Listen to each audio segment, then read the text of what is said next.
Hello friends, welcome to our channel. நாம இப்ப கேட்க போற கதையோட பெயர் குளிர் தென்றலும் கடும் வெப்பமாய். கதையின் குரலாக நான் உங்கள் ஸ்ரீ. வாங்க கதைக்குள்ள போகலாம்.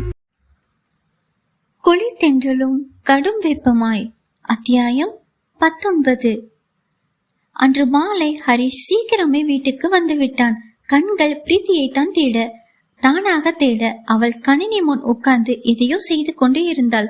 அவளை பார்த்தபடியே ஹாலில் உள்ள சோஃபாவில் அமர்ந்தவன் மனம் யோசனையில் இருந்தது. அவன் மனமோ, ராகவ் சொன்னது உண்மைதானே, அந்த ஒரு நாளை தவிர அவள் பண விஷயத்தை பேசியதில்லையே. அது மட்டுமல்லாம அவ இங்கு தங்கி இருக்கும் போதே அவளுடைய செலவுகளை அவள் தானே பார்த்து கொள்வா. நான் தான் விசாரிக்காமல் தப்பு பண்ணிட்டேனா?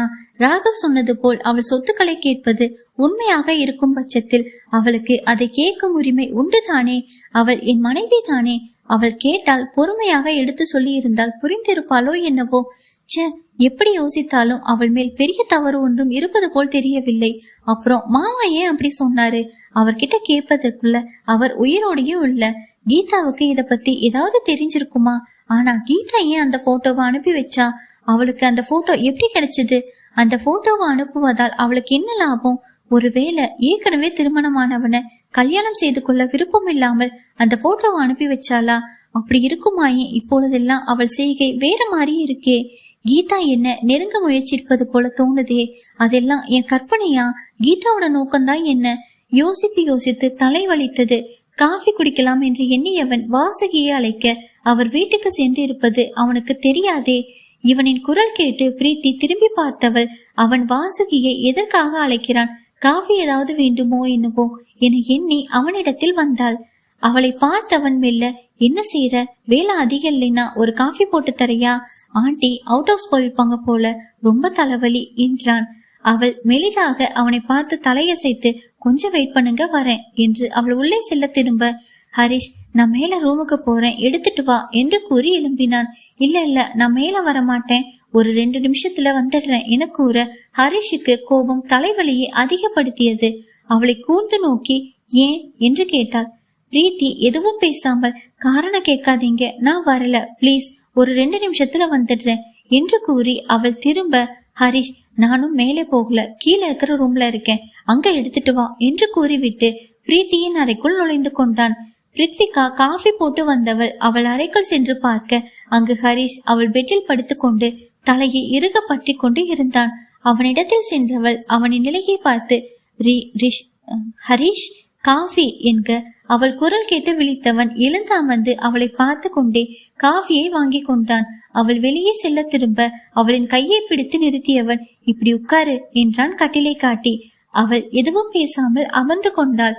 காஃபி குடித்து முடித்தவன் அவளை திரும்பி ஒரு பார்வை பார்த்து விட்டு அவள் மடி மீது படுத்து கொண்டான். அத்தோடு இல்லாமல் அவள் வயிற்றில் முத்தம் பதித்து விட்டு அவள் கையை எடுத்து தன் தலை மீது வைத்து விட்டு அவள் இடையை கட்டி கொண்டு கண்களை மூடிக்கொண்டான். பிரித்விகா ஒரு நிமிடம் எதுவும் புரியாமல் முழித்து பின் அவன் தலையை கோதி விட்டாள். அவன் இன்னும் அவளை இறுக்கி கொண்டான். கொஞ்ச நேரம் படுத்திருந்தவன் பின் விலகி படுத்தான். ஆனாலும் அவள் கட்டி கொண்டேதான் படுத்திருந்தான். இரவு உணவை சாப்பிடும் போது கீதா ஹரிஷை பார்த்து, ஹாய் அத்தா, என்ன இன்னைக்கு சீக்கிரம் வந்துட்டீங்க? எங்க? சும்மா தான் கீதா என்றான் அவளை பார்க்காமல். மூவரும் சாப்பிட்டு விட்டு ஹாலுக்கு வந்து அமர ஹரிஷ் சாதாரணமாக பிரித்விகாவின் அருகில் அமர்ந்து கொண்டான். பிரித்விகா தான் நெளிந்தாள். ஹரிஷ் அவள் காதோரம் போய், நெளியாம உட்காரடி, பாவம் உள்ள இருக்கிற குழந்தை பயந்துட போறான் என்றான் சிரிக்காமல். பிரித்விகா ஒரு நிமிடம் எதுவும் புரியவில்லை. ஹரிஷ் அவளிடம் இந்த மாதிரி சாதாரணமாக பேசி 2 வருடங்கள் ஆகிவிட்டது. இருவரின் நெருக்கத்தை பார்த்த கீதாவுக்கு பத்தி எரிந்தது. கொஞ்ச நேரம் டிவி பார்த்தவர்கள் பின் தூங்க போக ஹரிஷ் பிரீத்தியின் பின்னாடியே போனான். பிரீத்தி எதுவும் சொல்லவில்லை. ஹரிஷ் உள்ளே வந்ததும் கதவை தாளிட்டு அவள் உடை மாற்ற சொன்னான். அவள் வரும் வரை ஹரிஷ் உட்கார்ந்து கொண்டே இருந்தான். அவளிடம் பேச வேண்டும் என்று நினைத்தான். அவனுக்கு தெரியவில்லை இந்த இரவினால் அவன் பட போகும் துன்பம். வெளியில் வந்த பிரித்விகா ஹரிஷை பார்க்க அவனோ கண்களால் அவளை அருகில் அழைத்தான். அவன் அருகில் வந்தவளை கட்டிலில் அமர வைத்து அவள் தோளில் தலை சாய்த்து கொண்டான். மனம் அமைதி அடைந்தது. அவளிடம் பேச வேண்டும் என்று எண்ணியவன் அதை மறந்து அவள் விரல்களுடன் விரல் கோத்து கொண்டான்.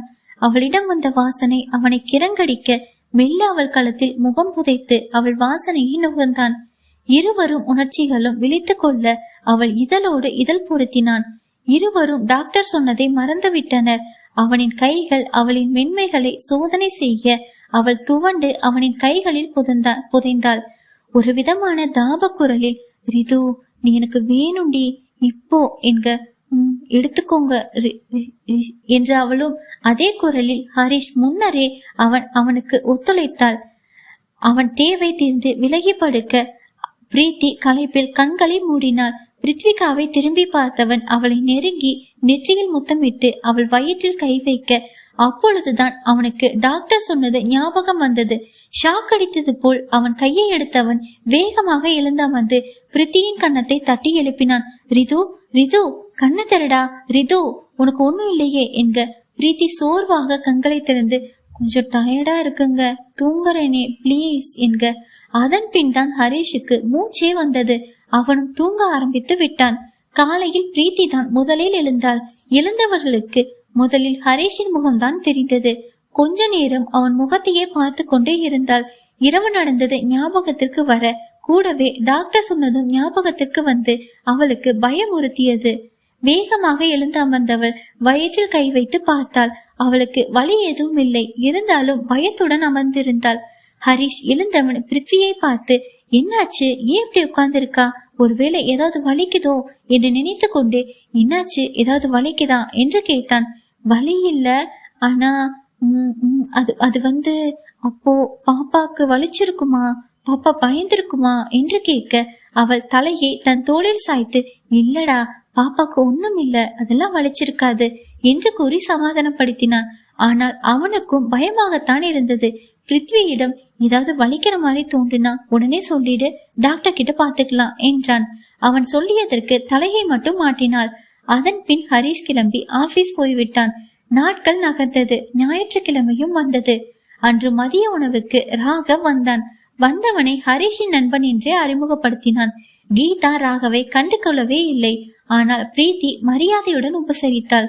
ராகவ் ஒரு விஷயத்தையும் நோட் பண்ணி கொண்டே இருந்தான். கீதா பிரீத்தியை வெறுப்புடன் பார்த்ததும் அவன் கண்களுக்கு தெரிந்தது. கொஞ்ச நேரம் கழித்து ஹரிஷும் ராகவும் அலுவலக அறையில் இருந்தனர். அப்பொழுது வாசுகியிடம் ஜூஸ் கொடுத்து விடும்படி ஹரிஷ் போனை கூப்பிட்டு சொன்னான். வாசுகியும் ஜூஸ் எடுத்துக்கொண்டு போக அங்கே ராகவ் வாசுகியிடம், வாருங்கள் அம்மா, உங்ககிட்ட கொஞ்சம் பேசணும், மத்தவங்களுக்கு தெரியாம பேசணும், அதுக்காகத்தான் உங்களை வர சொன்னது.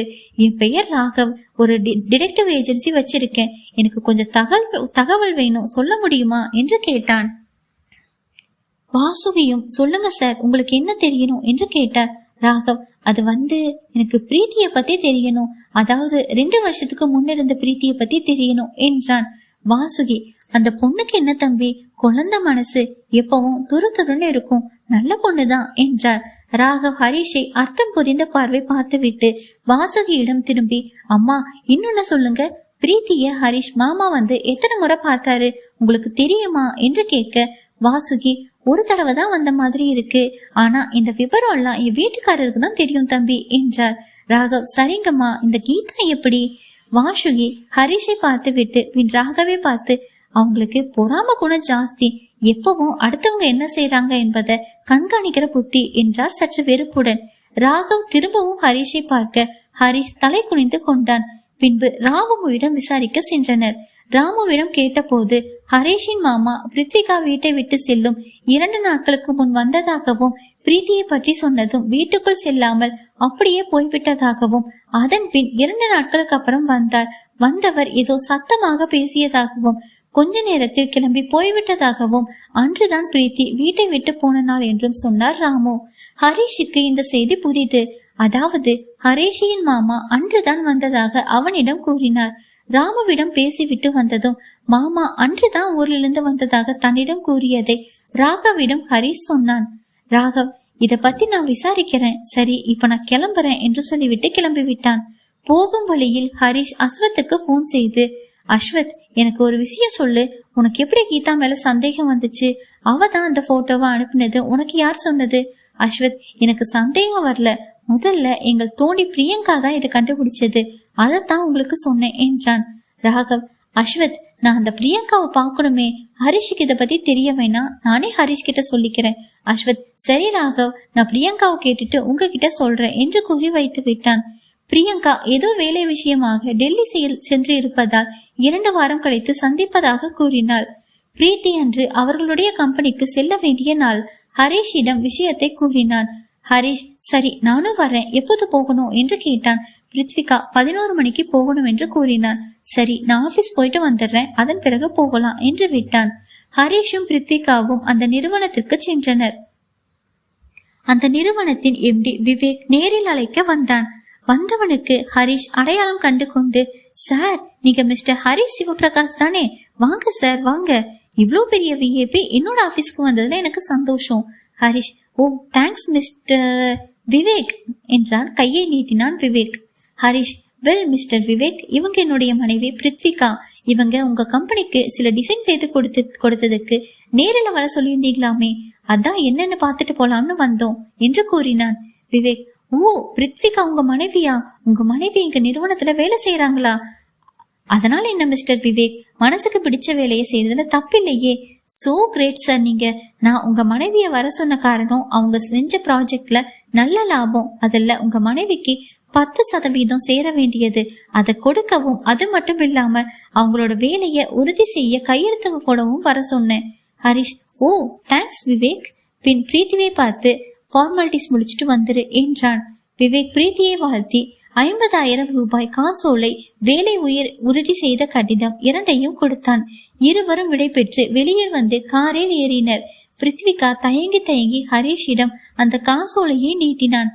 ஹரிஷ் அவளை திரும்பி ஒரு பார்வை பார்த்து விட்டு, நீயே வச்சுக்கோ, உனக்கு ஏதாவது நல்லது செய்யணும்னு தோணுச்சுன்னா உனக்கு வரும் இந்த பணத்தை யூஸ் பண்ணிக்கோ, மத்தபடி என் மனைவியான உனக்கு தேவையானவற்றை செய்யற தகுதி ஆண்டவன் எனக்கு கொடுத்திருக்கிறாரு என்றான்.